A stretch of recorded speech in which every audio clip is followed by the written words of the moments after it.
What's the motherfucking deal, YouTube? This your boy, Coach Dante, in the fucking building with you guys today. Please comment, like, and subscribe on this video. Yes, I got me a green screen now, so yes, I'm moving up, man. I'm having some big things, though, man. But shout out to the Spotlight Sports Network. Shout out to everybody that subscribed to the channel. Shout out to everybody that support the channel as well. No matter if I'm playing 2K or if I'm doing a game, we will be live at 11 o'clock for the Houston Cougars and the Auburn Tigers. So make sure y'all tune into that. And we will be live later that night with my Houston Rockets versus my boy Eric SC Experience Lakers. It will be a fun live, even though if the Rockets may lose, but it will be a fun live. We'll see what happens tonight. Lakers are struggling, Rockets struggling, so we'll see. But this is not about the Rockets or Lakers. This video is about the Houston Texans get their fourth win, second straight win this season against the playoff contending LA Chargers. Man, definitely we didn't expect the Texans to pull this one off, but they did. And this is what I'm saying. Any team that's in the playoff, you will be scared to play a 2-11 team, a 3-12 team, a 4-11 team. These are the teams that still got pride. They're fighting for their coaches. Players are fighting for jobs in this game. Players are fighting for jobs. And the Houston Texans been fighting for David Culley all season. I think David Culley is an okay head coach. I don't think he's a bad head coach. Everybody's saying we got the worst roster in the game of football, and that's not true. That is pretty much Jacksonville. They're the worst team in football. Houston Texans came out ready to play. They beat Jacksonville last week, but two of our wins came against Jacksonville. But two of our other wins came against playoff contending teams, which is Tennessee, and the San Diego and Los Angeles Chargers, which is knocking the Los Angeles Chargers up out of the playoffs. The playoffs start today. The Chargers would not be in because this loss right here by my Houston Texans. So let's get into the game. Let's talk about the game. Houston Texans did a great job, man. I thought they fought hard. They played very well in this game. Davis Mills, like I said, I think he's a backup. I think Davis Mills is still a backup quarterback. But again, he's making some strides. He's making some good strides. His pocket presence has been very, very good so far in the last two games, besides the interception he had against Jacksonville. He made a great throw to Chris Conley, over the shoulder throw. Chris Conley was able to make the catch, get in for a touchdown. He beats the cornerback. A couple of good passes to Brevin Jordan. Brevin Jordan was really, really good in this game. Nico Collins, the slant route to Nico Collins to pretty much seal the game. And Davis Mills' pocket presence was very good sometimes. He was able to step up in the pocket, avoid a sack, and keep the play alive. How about the throw? The throw to Chris Moore. But that was a better catch by Chris Moore, though. But that was, if Chris Moore didn't catch that pass, that made him turn into an interception right there. That made him probably turn into an interception right there because it was a safety right there. If Chris Moore would have dropped it, that would have probably turned into a pick. But other than that, I thought Davis Mills did a great job commanding this offense. I think he can be a game manager if needed to be a starter. But I've been very impressed with Davis Mills. He's making some strides. He's he's a backup. But if he's a starter, again, I can be fine with that. We know Tyrod Taylor is not going to come back next year. So Davis Mills will pretty much be the only quarterback in your locker room right now. We're going to see what the Texans do in free agency about the quarterback situation or the draft, but we're going to see. But Davis Mills is playing a good 2 games so far. Let's hope he continue that going to San Francisco. The Chargers starts off with a field goal to end the beginning of the game. I thought the defense have done a great job of holding the Chargers to a field goal. The first play of the Texans drive, we give it to Rex Burkhead for a touchdown. Make that 7-3. I thought the running game was dominant. The run offensive line block Rex Burkhead, man, to be as old as he is, I don't know how old Rex Burkhead is, but he was running the football, and give credit to that offensive line. That offensive line blocked their behinds off against the Chargers. Due to the Chargers have a bad rushing defense, they have a terrible rushing defense, and they have a terrible defense overall. So, again, Texans took advantage of that. They ran the football down their throat, and the Chargers just did nothing, just couldn't do nothing to stop it all game. Um, the Chargers come back down. They get a field goal by Dustin Hopkins. Then we had to punt the ball back to the Chargers. Chargers get a field goal get a touchdown by Justin Jackson, a 17-yard running touchdown. We go down. We kick a field goal. So and then again, the Chargers are driving. The Chargers are driving down the field. I think Justin Herbert throws it into double coverage. And then next thing you know, you got Jonathan Owens. Jonathan Owens, who had a big game, who had a fumble recovery and that big interception right there when the Chargers are going to the goal line. He throws an interception. We get to the 50-yard line. Davis Mills, that's when he threw a bomb to Chris Conley for a touchdown, wide open. That was just a great throw and a great catch by Chris Conley and a great throw by Davis Mills. We go into halftime. They come out, they kick a field goal, and guess what? We get a stop. We get a stop. So what happened? Rex Burkhead runs into the end zone again for 1-yard touchdown on third down. That's another touchdown. I mean, I think he had 22 carries, 149 yards. I'm gonna reach out the stats.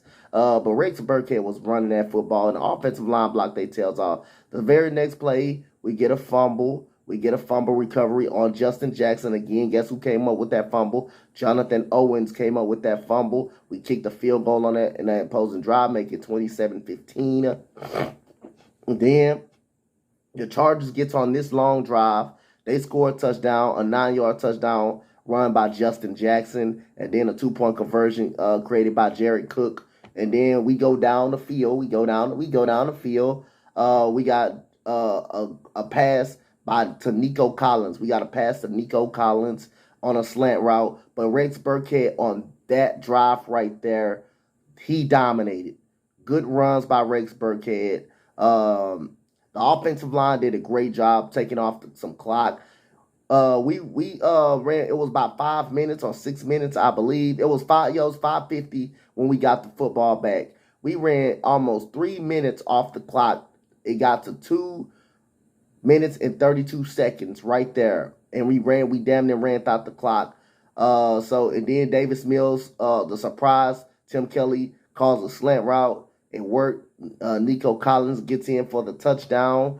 So the extra point was pretty good. So it was 34 to 23. And the thing that broke the Campbell's back for the Chargers with 1 minute, 49 seconds to go, you have an interception.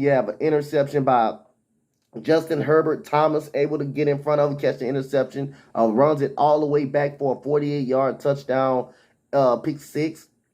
That pretty much sealed the game right there. And the defense calls like 3 turnovers in this game. Justin Herbert, yes, they did go down there and get a touchdown to Palmer, but that was a garbage time touchdown right there. The Texans defense done a great job forcing 3 turnovers in this game. Where the offensive line was dominant in this game. And again, man, hey, give kudos to that offensive line and Rex Burkhead, man. They played their asses off. In the Chargers, it got to be sucked for them, man. Let's hope they can redeem themselves. Because again, I think they do got the Broncos and they do got the Las Vegas Raiders coming up. So they got their 2 divisional wins, man. But if they don't make the playoffs, you're looking at this game right here as this game was the nail biter. So Davis Mills, 21 of 27, completion percentage of 77, 254 yards, threw the ball all over the field Sunday. 2 touchdowns, a QBR rating of 141. Rex Burkhead, 22 carries. Yes, I was right on that. 149 yards and 2 tubs. You got Royce Freeman, who got some good time. 12 carries, 34 yards. Even Trayvon Smith, the kick returner, the cornerback, had a carry and 7 yards, man. He chipped in pretty well. So Chris Conley, 3 catches, 60 yards. Brevin Jordan, 4 catches, 56 yards. Made some big catches in that. Big catches in this game. You had Philip Dorsett, who left the game on an ankle injury earlier. He had three catches, 55 yards. One ball was on the sideline by Philip Dorsett. He catches the ball on the sideline right there. A great catch over Asante Samuel Jr. And you have Chris Moore, 4 catches, 40 yards. A big catch up the field. He had also a big catch up the field. He saved Davis Mills from an interception. Nico Collins, 3 catches, 33 yards. He had 1 touchdown. His defense, Neville Hewitt had 8 tackles. Garrett Barlow had a couple tackles. You had Justin Reed had 3 tackles. Trayvon Smith was pretty good this weekend. And we had let me see who had a sack. We had Michael with a sack. We had Chris Smith with a sack as well. So again, man, I thought this defense was very, very good. And for the Chargers side, Justin Herbert, 27 of 35. You had QBR rating, 77 completion percentage, QBR rating of 103, 1 touchdown, 1 and 2 interceptions. One was by when they were driving in the mix of a drive, and one was basically the pick 6. Justin Jackson seemed like he had more rushing yards today. He had a big fumble in the game. That's why the Texans went up 2 possessions, 27-15, 11 carries, 64 yards for 2 tubs for Justin Jackson.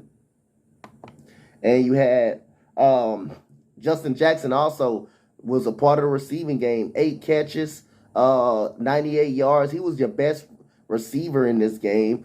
Keenan Allen had 4 catches, 35 yards. You got Joshua Palmer, who had 5 catches for 43 yards for the Los Angeles Chargers. We don't get to the game stats. We don't get up out of here.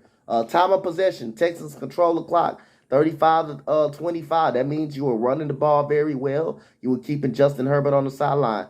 26 first down for the Texans, 25 first downs for the Chargers. 437 yards for the Texans, 417 yards for the Chargers.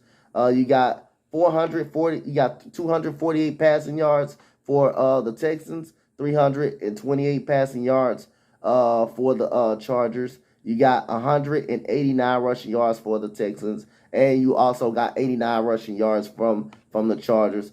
10 penalties for the Texans, 5 penalties for the Chargers. The Chargers out-returned us 105-0, of course. The Texans ran 64 plays. The Chargers only ran 57. The Texans per play, 6.8 yards per play, and also 7.3 yards per play. So, again, it's not like this defense was clamping, but the Chargers were getting everything as well. The difference in this game, the 3 turnovers. Like the turnover by Justin Herbert when they was in the mix of driving, the interception that he threw to Jonathan Owens, the fumble was pretty big in the game by Justin Jackson, and then the pick 6 pretty much sealed the game. So that's the end of the video, man. Comment, like, and subscribe on this video on what you guys think of this Texans getting a W. And as we go to San Francisco this coming week to play the 49ers, and we take this momentum going into 49ers. So comment, like, and subscribe. Shout out to the Spotlight Sports Network, man. I will be live against at 11 o'clock, the Houston Cougars and the Auburn Tigers, and you will see me live later that night, the Lakers versus my Rockets, as me and my boy SC Experience go toe-to-toe. So let's get going, man. Got another video coming up for you guys. Thank you, guys. Peace, blessings. See y'all in the next live stream or the next video. Basically, it's going to be the next video. Peace, guys.